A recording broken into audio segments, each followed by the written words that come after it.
Hey everybody, it's me, it's Thor. Hope you're doing great. Welcome back. For those of you that are brand new, how you doing? My name is Thor. I'm a musician, I live in London, and I like to talk about music through the lens of my experiences.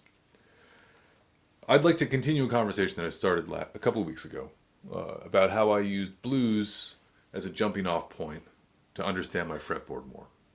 Okay? And it's a lot to unpack, okay? And I don't understand that. And I'm trying to make these videos about 10 minutes long, so it's probably not enough time to really get all the juicy bits out of the fruit. But I'm going to talk about it here and there, and I'm going to leave little pieces of seeds on my trail so you can follow me, I hope. This all started for me really with one exercise that I got out of a Guitar Player magazine.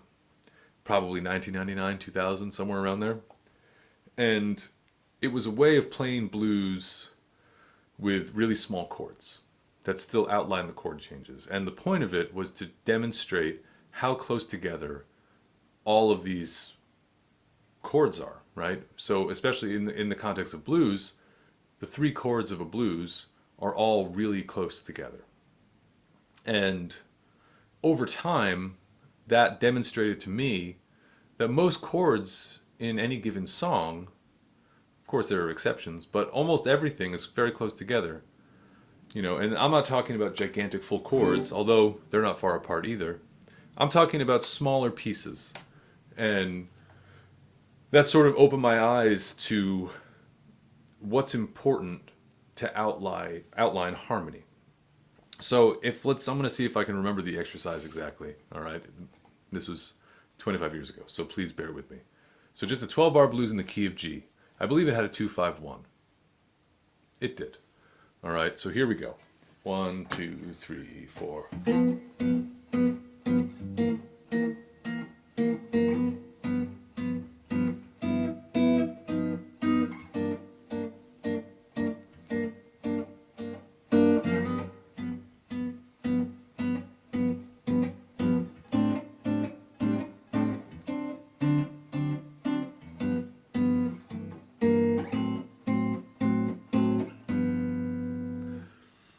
So super simple. You know, the star of the show is the middle two strings.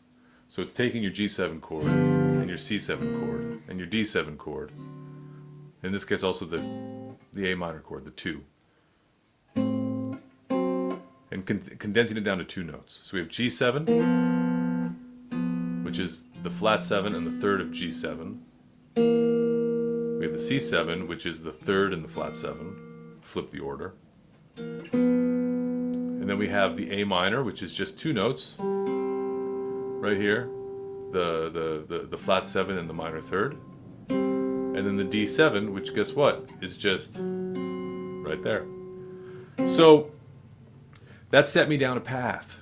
Okay, that set me down a path of like, well, if those are close together, then what else is close together? And so I started playing around with like a minor blues. All right, and so if we do a minor blues, so that's just a G minor triad. And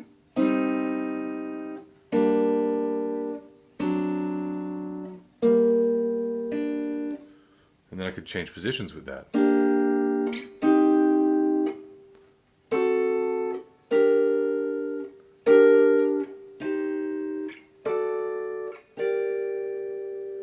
So taking these small bits, it shows you that there's so much more around it. You know, if that makes any sense. And that also goes for when you make the chords larger, right? So in that exercise, right, I go, I make it a G13, add the 13 up top, and make it a, what is that? G7 sharp 5, like an augmented chord, and then I slide down to a C9. So if I can do that there, then why? So here we go. Let's make it a G minor, then G minor 7, C minor, back to G. That's a D7. It's a funny shape for one, but you gotta trust me. So then I could do it on the next set of strings as well.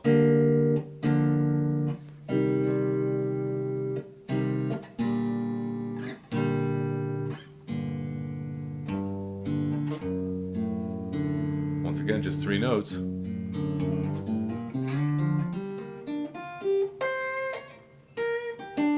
So, I hope this is making sense, right? Because this is just taking small bits, seeing how close it is to the next bit of small bits, and then trying to tie it together.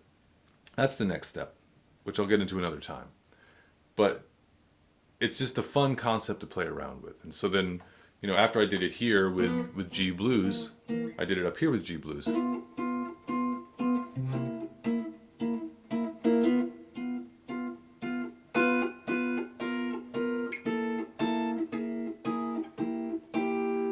See right there, oh man, I just got super weird on that. But I just continued that chromatic note. But those two, that dyad in the middle stayed the same. It's a big thing to unpack with taking such a small seed and making and growing a tree from it. Remember, you can't build a tree. It's one of my favorite things anyone ever said about learning improvisation. Right? You can't build a tree. All you can do is plant seeds and let them develop. You know, there's a lot to be said, and it's really important to have self-discovery. You can learn all you want from lessons in books, and I can show you some things here in our conversations, some things that work for me, but you have to nurture that seed and tend to the garden. You know what I mean? You have to let these things grow yourself. So, I hope this idea of small chords next to other small chords opens your eyes to something. Yeah, I want to keep it short and sweet on that. I hope you're doing great, and I'll see you again really soon.